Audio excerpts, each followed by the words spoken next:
नमस्कार साथियों, जैसा कि आप जानते हैं कि जो मौजूदा समय है वह बहुत ही तरह के जो क्रियाकलाप हैं उससे संबद्ध है। और ऐसे हालात में जो बातचीत होनी चाहिए वो उसी के इर्द गिर्द होनी चाहिए। जैसा कि राजनैतिक परिवर्तन की बहुत बात चल रही है। बाबा साहब को पढ़ते समय जब एक बात आती है कि बाबा साहब जब एक ऐसे संगठन में उनको आमंत्रित किया था बोलने के लिए, अध्यक्षता करने के लिए, तो वहाँ पर एक बहुत ही अलग तरह का सवाल खड़ा हुआ था कि वो संगठन जो काम कर रहा था वो तो अपनी जगह था, लेकिन उसमें सांस्कृतिक और सामाजिक स्वरूप पर कोई उन्हें दिक्कत नहीं थी। जो मौजूदा सांस्कृतिक स्वरूप था और जो सामाजिक स्वरूप था उसमें ले करके कि पुनर्विवाह पर कुछ बात, इस तरह की बात हो रही थी कि लोगों में कैसे पुनर्विवाह और विवाह को कैसे एक उस पर लाया जाएगा। तो बाबा साहब अम्बेडकर का मानना ये था कि वो सब तो हो जाएगा, लेकिन पहले जो समाज है, जो सामाजिक गैर बराबरी है, जो छुआछूत है, जो भेदभाव है, जो वर्ण वर्ग का सवाल है, पहले उस पर बात होनी चाहिए। और जब सामाजिक बराबरी हो जाएगी तब फिर हम तमाम तरह की और बातें करेंगे। लेकिन उस बात को सुना नहीं गया था और बल्कि उस अधिवेशन को ही रद्द कर दिया गया और फिर बात आई गई हो गई। लेकिन बाबा साहब के जीवन में और उनके संकल्प में वो एक बहुत महत्वपूर्ण मोड़ था कि जहाँ वो बहुत सारी बातों को कहना चाह रहे थे। तो जो बातें उन्हें कहनी थी उसका एक प्रारूप उन्होंने उस संगठन को भेज भी दिया था और जिसको पढ़ कर के ही उन लोगों ने उस पूरे कार्यक्रम को ख़त्म किया और उनको मना किया गया। तो ये एक बहुत समझने वाली बात है कि जब भी आप कोई कायदे की बात करिएगा तो उस पर कोई बात नहीं करेगा। आप जो उनके एजेंडे हैं, जो उन्होंने बना रखा है कि आप इसी खांचे में बात करिए, इसी में बंद होकर के अपनी बात रखिए, उनका जो अनैतिक जो स्वरूप है उसको आप मत छूइए, उस पर आप बिल्कुल मत जाइए। तो उन्हें लगेगा कि वो बातचीत ठीक है, आप बोलते रहिए। लेकिन जब आप उनके अनैतिकता पर, जब समाज पर, जब सामाजिक विमर्श पर आ पाएंगे और जो सोच है, जो चिंतन है, जो उनका दर्शन है, जब उस पर आप बात करेंगे तब उनको लगेगा कि अरे ये तो मेरे पक्ष में बात नहीं हो रही है, मेरे खिलाफ बात हो रही है। और ऐसी बात जब कोई स्वार्थ में होता है, नशे में होता है और मतलब परस्त होता है तो वह करता है। लेकिन जब कोई समाज का हित चाहता है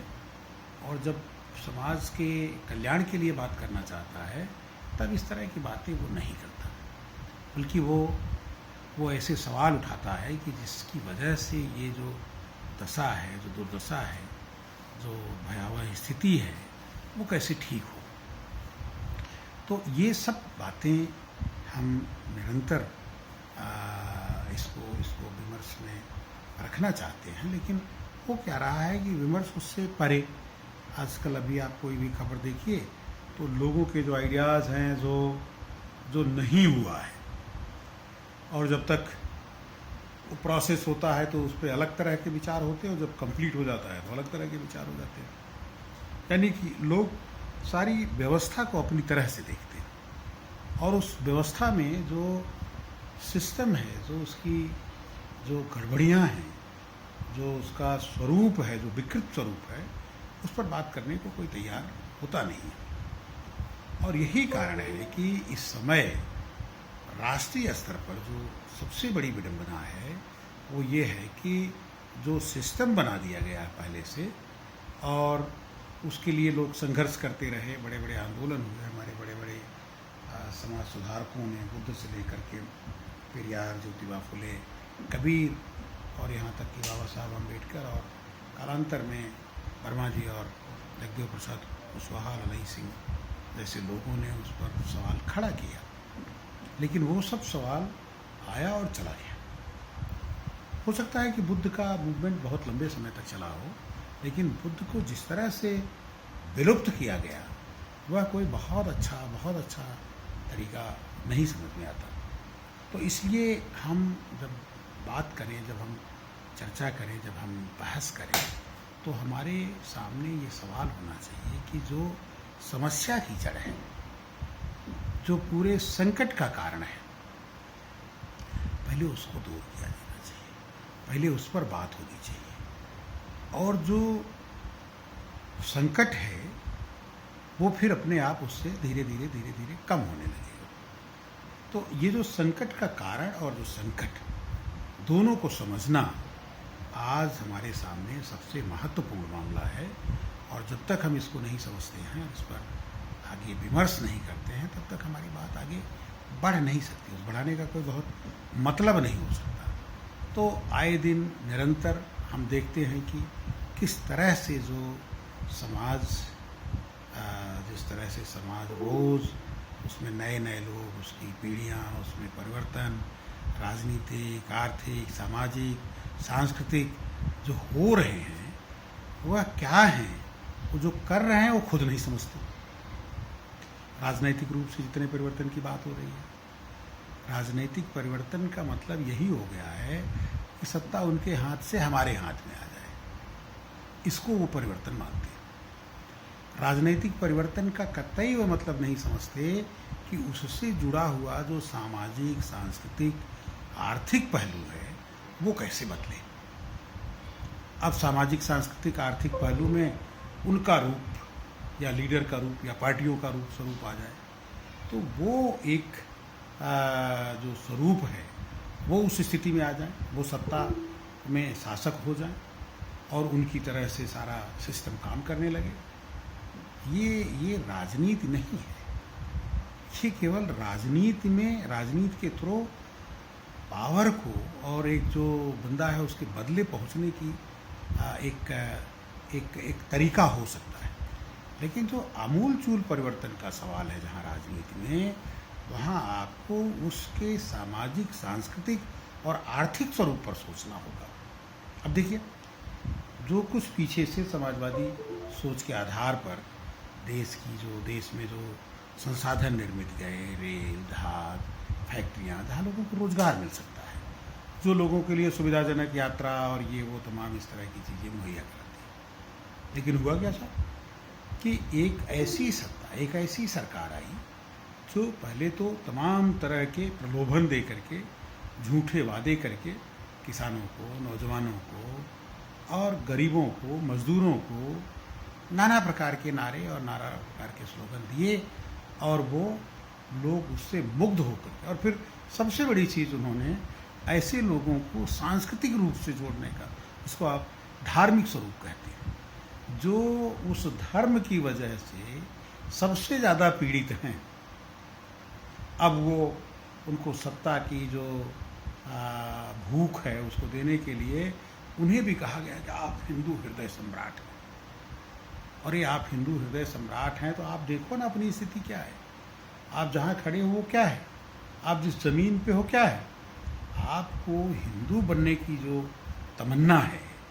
आप जिस वजह से हिंदू बनना चाहते हो,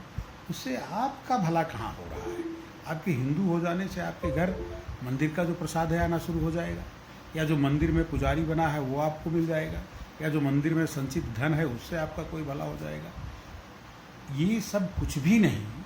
और ये पूरे के पूरे वो लोग जो जिनको हिंदू धर्म में चौथे पायदान पर रखा गया, और चौथे पायदान पर भी उनकी जातियों के हिसाब से उनकी जगह बना दी गई है, और जो वो धार्मिक प्रतिष्ठान बनाने में उनका योगदान तो हो सकता है, लेकिन बन जाने के बाद उनकी उपस्थिति वहाँ पर बिल्कुल उस पर पाबंदी है, रोक है। और पहले तो वैधानिक रूप से रोक थी, अभी उन्होंने भावनात्मक रूप से ऐसा कर रखा है कि आपकी एंट्री वहाँ हो ही नहीं सकती। तो ये जो एक सांस्कृतिक स्वरूप से जो लोगों को ठगा जाता है, सामाजिक रूप से जो लोगों को बांटा जाता है, धोखा दिया जाता है, ये सब राजनीति में मूल रूप से उन राजनीतिक दलों का जो इनके बारे में बात करते हैं, जो इनके बारे में सोचते हैं, उनकी चिंता का विषय होना चाहिए। उनके पास इसके प्रोग्राम्स होने चाहिए। वो प्रोग्राम तो है नहीं। स्वाभाविक है कि वो वही धर्म, वही हिंदू, वही मूर्ति, वही मंदिर, तमाम उसी पे बात करते हैं। उनको डर लगता है कि कहीं ये हमसे नाराज़ ना हो जाएं और हमें ऐसा घोषित कर दें कि हम उनके उस धर्म के विरोधी हैं। आप धर्म को पहले समझने की कोशिश करिए। आप धर्म के विरोधी हैं कि समर्थक हैं, वो एक दूसरी बात है। धर्म की जो मूल अवधारणा है, जो केवल और केवल लोगों को बांटने के लिए, लोगों को अलग थलग ये रखने के लिए, लोगों को छोटा बड़ा बनाए रखने के लिए, लोगों को ठगने के लिए, जो उसकी मूल अवधारणा है, उसको आपको समझने की ज़रूरत है। और जब तक आप उसे नहीं समझेंगे, जब तक आप उस पर विमर्श नहीं करेंगे, जब तक आप उसके अंदर नहीं जाएंगे, तब तक आपको ये समझ में नहीं आएगा कि ये जो धर्म का बाजार है, जो धर्म का प्लेटफॉर्म है, जो धर्म की अवधारणा है, ये आपको धर्म के नाम पर केवल ठगने की, धर्म के नाम पर आपको केवल जाहिल बनाए रखने की, धर्म के नाम पर केवल अपनी सेवा शुश्रूषा कराने की और धार्मिक स्थलों को मान करके सारे उनके आपराधिक कृत्यों को स्वीकार करने की एक अवधारणा है। इससे आगे और कुछ भी नहीं है। धर्म का जो शाब्दिक और उसका जो सच्चा अर्थ है वो है धर्म और अधर्म। धर्म का मतलब सत्य, अधर्म का मतलब असत्य। तो जब जिस धर्म में सत्य का कहीं कोई स्वरूप ना हो तो वो धर्म कैसे हो सकता है? जो धर्म असत्य पर बेस्ड हो, जो झूठ पर बेस्ड हो, जो इस तरह की बातों पर बेस्ड हो, उसका की कोई मीनिंग नहीं है, वह हमारा धर्म नहीं हो सकता। तो ये बात हमें समझने की है और इसी बात को जन जन को हमें समझाने की ज़रूरत है। और जब तक आप ये काम नहीं कर पाएंगे, तब तक निश्चित तौर पर ये मैं मानता हूँ कि आप धर्म के प्रति ईमानदार नहीं हो सकते। और अगर आप धर्म के प्रति ईमानदार नहीं हैं तो आप फिर सत्य और असत्य के प्रति ईमानदार नहीं। ठीक है? तो ऐसे हालात में हमको इस तरह का विमर्श आरंभ करना है राजनीति में, जिस पर व्यक्ति सांस्कृतिक रूप से, सामाजिक रूप से, राजनैतिक रूप से सजग हो। तो बगैर सांस्कृतिक और सामाजिक रूप से सजग हुए तो आपको आप अपने हित की बात करिएगा, आप किसी दल की बात करिएगा, आपको जातिवादी बना दिया जाएगा। तो चलिए, ये बात मैंने आपसे की है और मैं इसको कंटिन्यू करूँगा आगे किसी न किसी रूप में। तो इसलिए मैं अभी आपसे यहाँ से विदा लेता हूँ। लेकिन ये बात आपको समझनी होगी कि आप जब भी राजनीतिक बात करें तो उसमें सांस्कृतिक और सामाजिक पक्ष ज़रूर रखें। जब तक आप सांस्कृतिक और सामाजिक पक्ष नहीं रखेंगे, तब तक आपकी कोई आइडियोलॉजी नहीं होगी, तब तक आप किसी से, उनसे, अपने दुश्मनों से नहीं लड़ सकते।